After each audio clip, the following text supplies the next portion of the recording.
assessment session, how does it look like once the therapist and the client are in the counseling room? Okay, yeah, good question.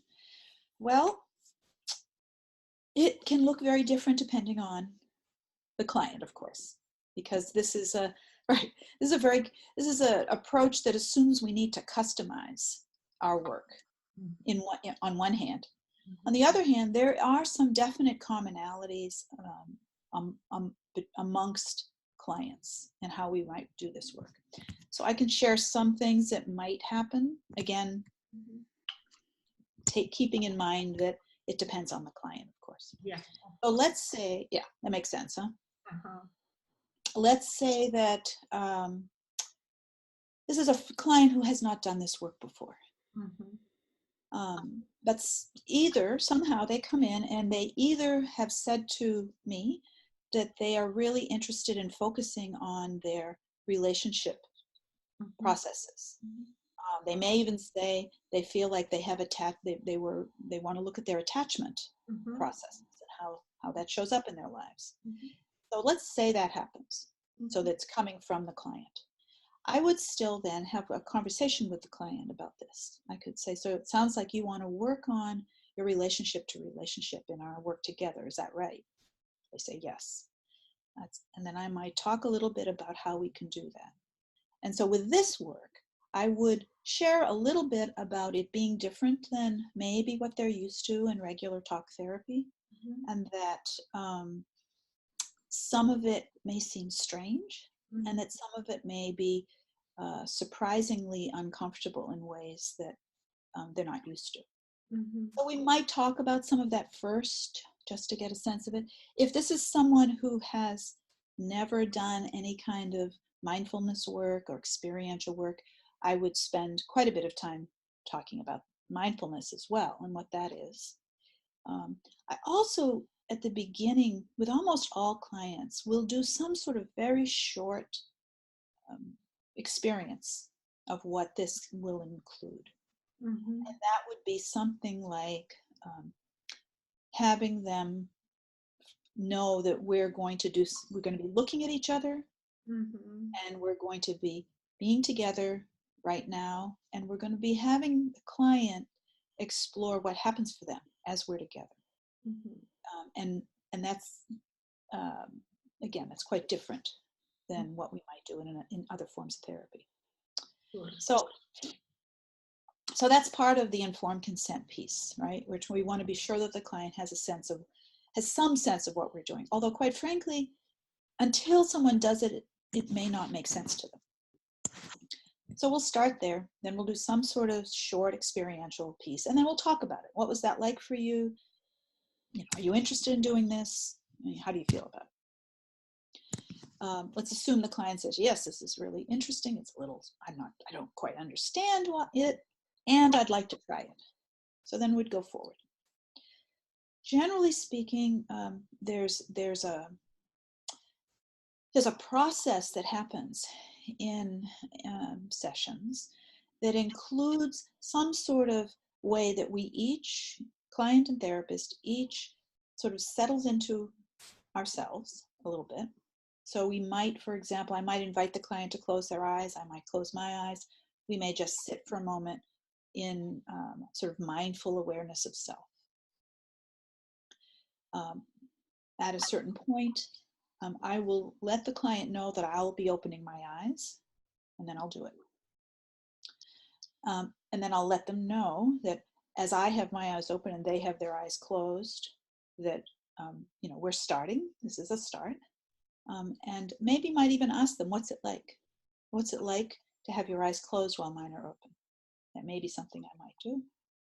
And the client would share a little bit about that. And we'll work to finding a way for them perhaps to open their eyes. Sometimes that doesn't happen, and a client may need to do a lot of eyes closed work first. But let's say when I ask them what they want, they say, I want to open my eyes. I say, great.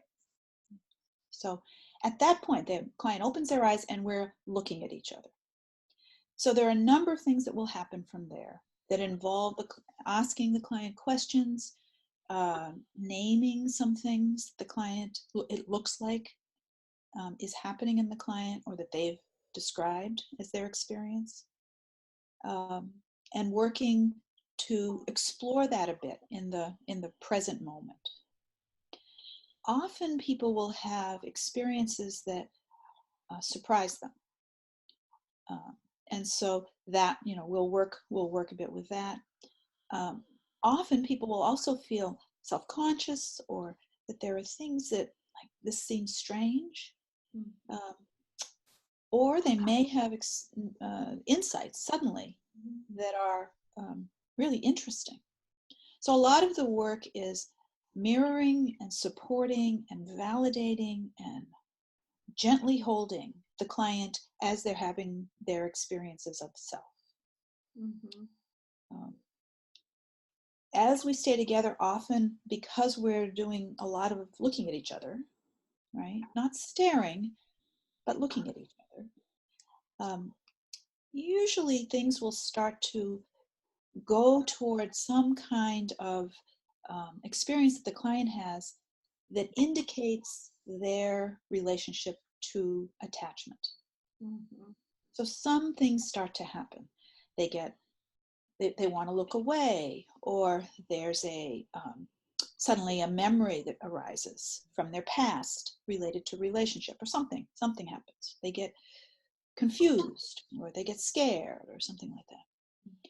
So unlike some other approaches where we would go toward that material directly and try to understand what that was about, in this approach, we will name it. We'll say something like, I might say something like, oh, so as we're looking at each other, as you're seeing me and I'm seeing you, you start to think about your brother, for example. And the client goes, yeah, and then they start to talk about their brother, and they look away. So all of that, they're talking about their brother and they're looking away, are indicators of something. And what I would do is name that again. So yeah, so you're talking about your brother and you're kind of looking over there, you're looking away right now. So how is that for you, as to talk about your brother and to look away? How is that between us? What happens for you with me as you do that?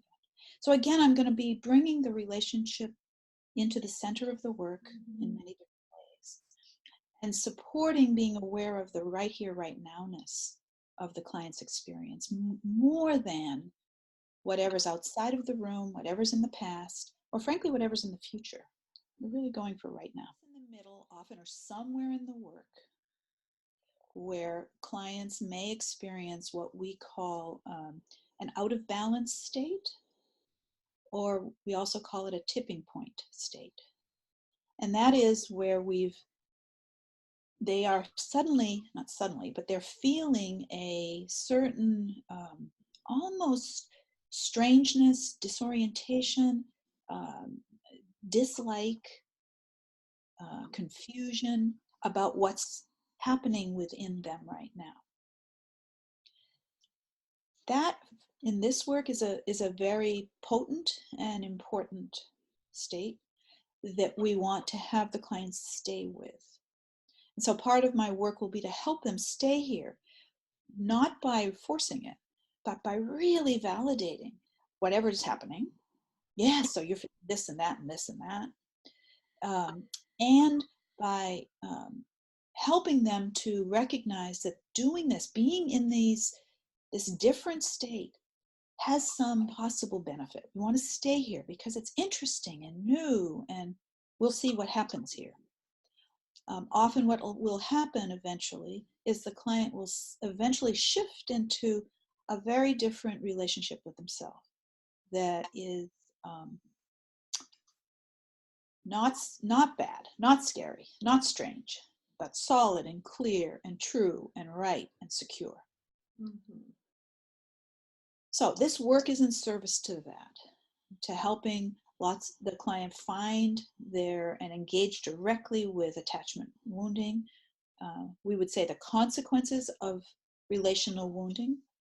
We want them to experience the consequences without going back to history, without so much of the content, and explore that with us, to eventually get to a tipping point place and shift into a different relationship of self from there. And I also know that this can sound